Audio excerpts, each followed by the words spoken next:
doing one of these intros because I'm going to be heavily relying on infographics for this video, at least, more so than usual, just because I'm not 100% up to date on exactly what's going on in Palestine right now.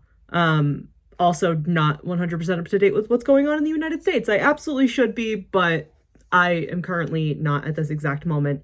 So this intro to remind you of our Palestinian families that we are absolutely still trying to raise money for, whether it's their final goal that they've had set up, which was their evacuation goal in the beginning, and now would be their goal to provide food, clothing, any kind of like things they might need for housing, whether it's equipment to rebuild homes, medical supplies, anything. Because everything I keep saying is really scary, and I'm not trying to like fearmonger or make anybody afraid or anything, but we need to be aware and we need to be locked in and we need to be fucking serious about this. So Rami's family has a final goal of 75K. Originally, that was the evacuation goal. I honestly don't know what's going on with evacuating, the possibility of evacuating for Palestinians. I honestly don't know right now. But even if we can't get the 75K, if evacuation is not possible right now, any money at all, $5 minimum for anything, food, water, housing supplies, medical supplies, anything, clothing, anything fucking at all. If we can do any kind of help, even if it's like a minor reprieve because they can get groceries for their family for a day, at this point, whatever we can do to help, as well as Sajud's family. I'm just looking at my notes here to make sure that I'm getting the information correct. Sajud's family had a final goal of $113,390.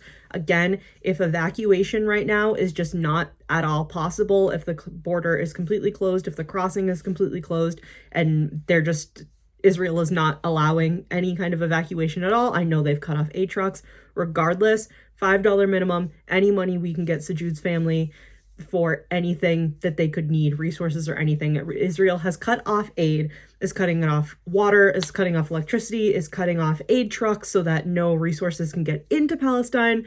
Any money we can give them at all, because now prices are going to skyrocket. We're so worried about inflation here and the recession or depression. I honestly don't know which one we're in at this point, probably just all of it. They are also in the same position. And if we have $5 minimum, they are part of our community. They may be on the other side of the fucking world, but they're part of our community because all oppression is linked. The light is so aggressive because it's like so dark and gloomy outside, and it feels extra aggressive because I can see the glare in my glasses and I have a headache.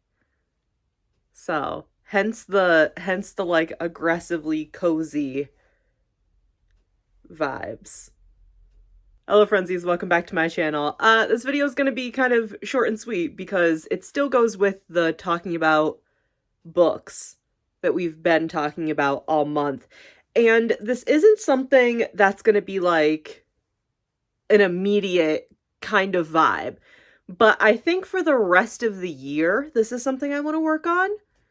Because if I say the rest of the year, it's much more realistic than if I'm like, oh, I'll check in with you next month, because I'm just going to be realistic with myself. I know I'm not going to do this as much as I want to, because that's just the kind of person I am. So, I want to talk to you about my new reading project. Now, I've been mentioning this in videos constantly, and I'll probably never shut the fuck up about the fact that I finally have a job that I love and am obsessed with, and it's the fact that I'm a librarian. I'm never going to shut up about it. If you're new here, guess what? I'm a librarian now after working for 10 years in shitty retail. I will live to see that store's downfall in my lifetime. But I'm a librarian now, and between just like mental health and like being mentally, physically, emotionally exhausted from my old retail job all of the time, I was just like, oh, and burnout from like my senior year of high school. I was just not reading as much as I did when I was a kid. Very much the vibes of like, gifted child that was always reading and was like definitely a reading level above like my classmates until certain points in school where I was like scolded for the reading and scolded for my choices in reading. Weird vibes, but was very like burnt out on reading for a long time, but now as a librarian with so many books in front of me and like passing by me all of the time, I've been getting a lot better at reading. I said, did I say? I must have said it in a video. I have like a little journal of like all of the books I've been reading and keeping up with, of like books that I've read and ended up really liking. So I have them written down so that I can try to purchase them at one point. But purchasing them comes with an interesting fact. I've also talked about this, I know I have in videos. Since I moved back in August, one of my bookshelves broke in the move. So I'm missing, it's the book, not this one, but like the one, it's next to it. You can't see it, it's off camera, but it's missing an entire shelf, which is really unfortunate. And because I'm K-pop trash, it's also kind of being taken over by a lot of my binders and a lot of my albums. So what I want to do, when I moved anyway, actually, when I moved and then a couple times before, both when I knew I was moving and when I didn't know I was moving, on camera and off camera, because I'm pretty sure I did like a clean out video. I'll put it up here.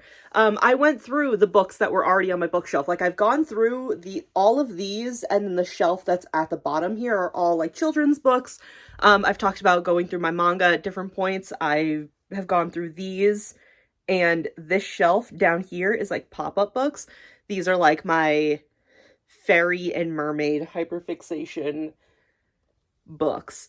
And then my graphic novels are up there. But I've talked about and done and like I said, have shown and haven't shown different times I've gone through my bookshelves. And one of the times I went through my bookshelf, I just read quickly, like, I checked out the books by their covers that were on my bookshelf, but then I also read like the synopsis on either the back or the inside cover, and anything that just really sounded like I was probably never gonna read it again, I just got rid of. Not for me. They were ones I read when I was like a young teenager that I'd been holding on to for a while. They were books I read in school that I was kind of keeping more as like trophies than actually like enjoying them. Pretty much all of my Hemingway, Faulkner, Steinbeck class books that I bought after we read them in class. So I got rid of a lot of books. And then I got rid of a couple more when we moved. But I have in my closet, because one, I don't have space for them, and two, I talked about this in a video where nothing ever feels permanent when you're poor, and you never know when you're gonna have to pack up and go to the next place. And we are not sure if we're renewing our lease here or if we're gonna have to find somewhere else to go after the year. The anniversary of when we moved in comes and goes. So a lot of it is just kind of like that anxiety. But I have boxes of books that I want to be able to put on my bookshelf at some point. And like this shelf right here just has stuff on it that I could move and put books on instead. But the top shelf of this bookshelf has books on it that I've read but haven't read in a really long time. So my new reading project, I finally get to this 6 minutes into the video and I finally get into it.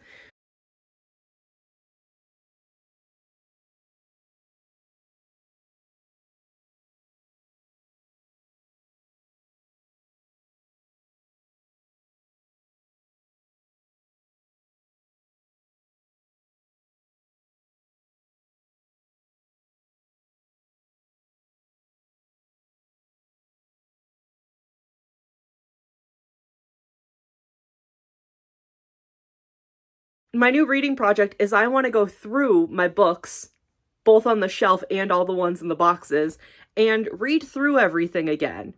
And anything that I'm just not vibing with anymore, or maybe like it was really good for me to read when I was in early high school, like 15, 16 years old, and I'm reading it as a 29-year-old, and I'm just like, okay, I'm gonna end up donating to the book barn place that my mom and I go to when we go in the summer.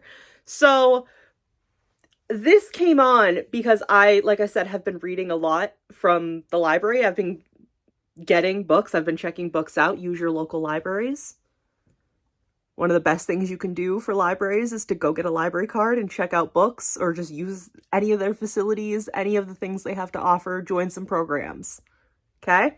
I've been getting a lot of books from my library, but also from my mother's library, because my mother is also a librarian. It's a family business. One of my best friends said that one time when I was talking about being a librarian, and I started crying because it is a family business. Anyway, I have a couple library books out right now. I have 2 like regular books, and then I have the stack of A Sign of Affection books 6 to 10 that I still need to get through and read. But I hold off on my graphic novels and manga because for me it's like a nice break in between like books that are really nice and chunky. I want to read those 2 books. I want to read my Sign of Affection books, get them returned to the library, and then start working on all of the books that I have, available on my shelf. And I'm not going to sit here and pretend like I'm only going to read those and not get like, ooh, a book that like caught my eye at the library. I'm absolutely going to be doing that. That's why I said this is not something that's going to be like, ooh, I'll check in once a month. But throughout this year, I'll probably do, because what is this? It's March, April. I'll probably do like a year update, but maybe then I'll also do like a 6-month update on how that's going. Because again, the books that like fill this size of a shelf, I have multiple shelves worth of those. They're just in boxes. And you know what I want to do? I've been really working on collecting like the Magic Tree House books, a couple of the American Girl books, this series called Witch. Don't know if anybody ever read that. Loved that series. Jewel Kingdom. Like I have a lot of like kids chapter, easy readers, whatever the fuck they're classified as. I don't know. I don't work in the children's department at my library. I just work at circulation. So I can help you check out a book and I can help you sign up for a library card. I've been working on like collecting those, but maybe I should sit through and like read those. Maybe I'll do like a sub project in my reading project of just getting my books read and like organized and sorted and seeing what I do want and I don't want. Maybe I'll do a mini like project section where I read like all of the Magic Tree House books. Maybe we can do like a read along. That would be cute. Reliving our childhoods by reading Magic Tree House. That would actually be really fun. So yeah, I just wanted to, I've been like thinking about it. And then when this is the video that I was like, I want to do a book themed month because I want to talk about this. And I was hoping I was going to end up reading a little bit more this month. I was blasting through shit December, January, and the first half of February. I read so many books. And then February and March got like a little bit busy, and there's been like some days with the state of the world and the government that I'm like, I just need to lie down. I just need to lie down and like play some Animal Crossing. I've also been really locked into Hello Kitty Island Adventure, so I don't read as much when I'm locked into Hello Kitty. I'm trying to get like all of the achievements. I'm playing it on my phone specifically, so I have like all the Apple Arcade exclusives and everything too. Anyway, that's the idea. And that is the ending of book month that I've decided to do throughout March, which is very fitting because my best friend is born on the first day of March and she is a book girly. So I think that's really funny that ended up working that way. But yeah, thank you guys so much for watching. Please leave a thumbs up if you enjoyed. And let me know if you're doing any kind of like reading projects or even just like what you're reading. Or you know what? Also let me know what your local library is like doing. Are you guys having any special events? Like, do they have any like cool things that you can check out from the library? Because it's called the Library of Things. Don't know if it's that exact name for every library you go to, but you're able to check out in most, if not all libraries, like instruments, types of board games. Oh, what's another one? My library has like a metal detector, like the ones that people use on the beach in like sitcoms and stuff. We have things like that. So let me know if you have any like book project plans, what you're reading right now, or what your library has available to you, whether it's programs at the Library of Things that you can check out. And if you don't know and don't know what to comment, go to your local library, get a library card. Usually, I can't say for everywhere, but usually it's free unless you want an out-of-state library card. Then you have to pay. But usually you should get it for free, or it's like $1. I know when I was little, it was $1 at my mom's library. At my library, it's free unless you're out of state. So it also doesn't hurt to look because you can usually use most, if not all, library services for free, with or without a library card. You know? Alrighty. Again, thank you guys so much for watching, and I'll see you in the next video. Bye! Happy reading! Okay, hope you had fun. Hope you had a fun little silly video. Friendly reminder, well, not so friendly reminder. I'll fucking break your knees if you want to argue with me in the comments. Rami's family had a final goal of 75K to ideally evacuate themselves and their family. If evacuation is not at all possible right now, $5 minimum, any money we can get them at all, any at all, to help them afford food, clothing, medical supplies, any supplies that they might need to be able to rebuild their homes, even if they just need money to get fucking new shoes so that they continue to move as Israel keeps pushing people around and not letting anybody rest. Any money at all, we need to be able to provide them, as well as Sajud's family, who again checking my notes, they had a final goal of $113,390 for the same thing, evacuating herself and the rest of her family. If again, the evacuation is not possible, any money at all, so that they can afford resources, they can have any sort of reprieve, any at all, even if it's 5 fucking minutes to be able to get some water and have a sip and maybe have a little snack so that they can keep moving while soldiers with guns and tanks follow them to make sure nobody settles or has any kind of peace whatsoever. Please, any money you have, any at all, $5 minimum,